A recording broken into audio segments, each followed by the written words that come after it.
అదే మొన్న పవన్ కళ్యాణ్ గారు డిప్యూటీ సీఎంగా 2 ఇయర్స్ కంప్లీట్ అయిన సందర్భంగా అన్నా లెజినవ్ గారు ఒక ట్వీట్ చేశారండి. అదేంటంటే ఈ సక్సెస్ ఈ డిప్యూటీ సీఎం అవడం అన్నది అంత ఈజీగా జరగలేదు.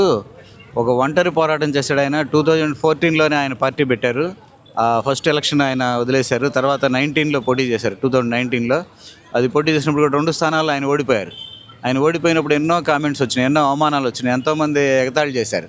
అయినా కూడా ఆయన దాన్ని ఒక సవాల్గా తీసుకొని, ఛాలెంజ్గా తీసుకొని ఆయన మళ్ళీ వర్క్ చేశారు. 5 ఏళ్ళు పనిచేశారు. మొన్న 24లో జరిగిన ఎలక్షన్లో ఆయన పార్టీ 100% స్ట్రైక్ రేట్తో గెలిచింది. 21 ఎమ్మెల్యేస్ పోటీ చేసిన వాళ్ళందరూ గెలిచారు.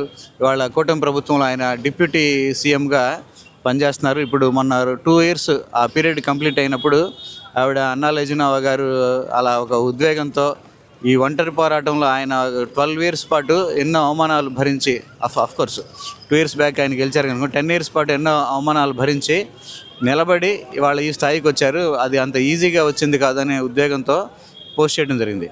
నిజానికి మనం హ్యాట్స్ ఆఫ్ చెప్పాల్సింది అన్నా లెజినవ్ గారికి. ఇన్ని సంవత్సరాలు ఆయనతో జాగ్రత్తగా ఉండి, ఆయన డీలా పడిపోకుండా, ఆయన డ్రాప్ అయిపోకుండా, ఆయనకు ఒక మోరల్ సపోర్ట్గా, ఒక ఇంటి ఇల్లాలుగా ఆవిడ ఉండటం కూడా మనం గుర్తించాల్సిన విషయం.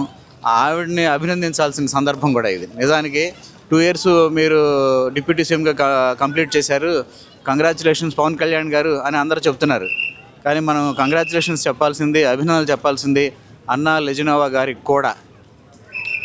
జన సైనికులు అందరూ కూడా ఆవిడకి థ్యాంక్స్ కూడా చెప్పాలి. ఎందుకంటే ఆయన పవన్ కళ్యాణ్ గారు ఒక ఫుల్ టైం పొలిటీషియన్గా ఆయన బయటికి వెళ్ళి వర్క్ చేసుకునే సందర్భంలో ఆవిడ ఇల్లు చూసుకుంటూ, పిల్లల్ని చూసుకుంటూ ఫుల్ టైం ఆమె గృహిణిగా ఉండి ఆయనకు ఒక సపోర్ట్ కదా.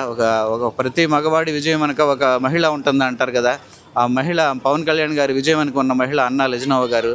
ఖచ్చితంగా పవన్ కళ్యాణ్ ఫ్యాన్స్ కానీ, జనసేన అభిమానులు కానీ హ్యాట్స్ ఆఫ్ చెప్పాల్సింది అన్నా లెజినవ్ గారికి, థ్యాంక్స్ చెప్పాల్సింది అన్నా లెజినవ్ గారికి. ఈ సందర్భంగా నేను కూడా ఒక నాయకుడిని సమాజానికి ఇవ్వటంలో ఆమె పాత్ర కూడా ఉన్న సందర్భంగా ఆవిడకి నేను కూడా అభినందనలు తెలియజేస్తున్నాను.